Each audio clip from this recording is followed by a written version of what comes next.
Gawas sa pagsaulog sa Love Month matagpuan sa Pebrero, dili usab nato hikalimtan ang pagselebrar sa National Art Month.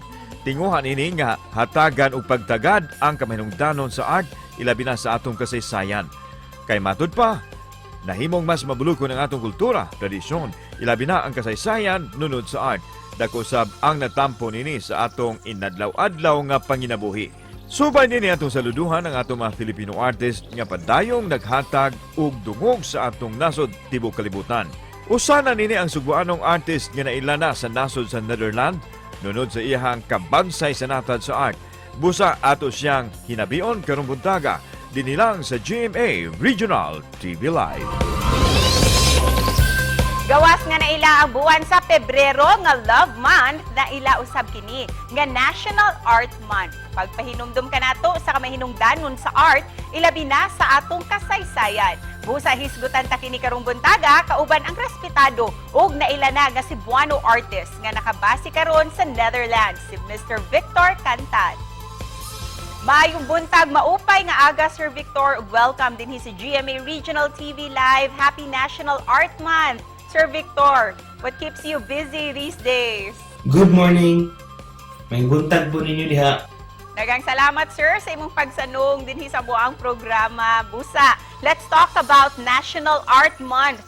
What's the goal of celebrating Art Month? The goal is to celebrate Filipino arts and to pay tribute to Filipino artists. As an artist, you have done different artworks. How does art help you personally?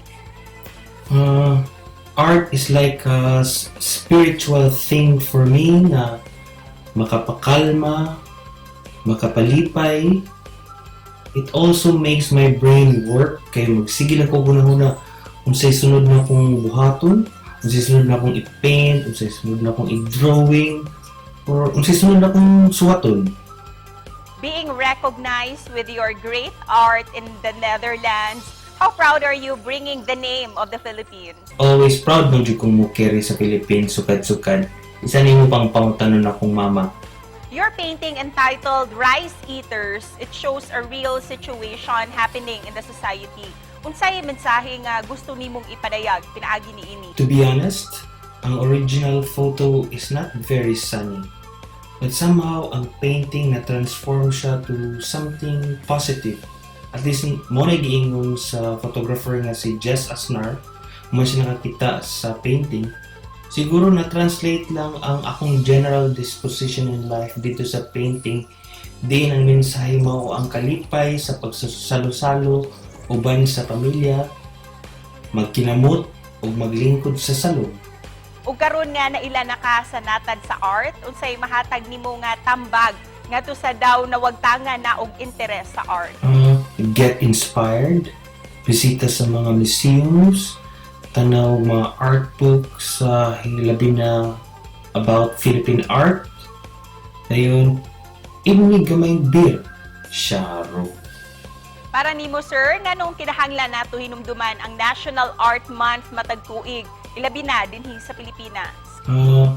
Kay kulang pa jud kaayo ang atoang awareness and appreciation sa atoang kaugalingong art ug mga artist.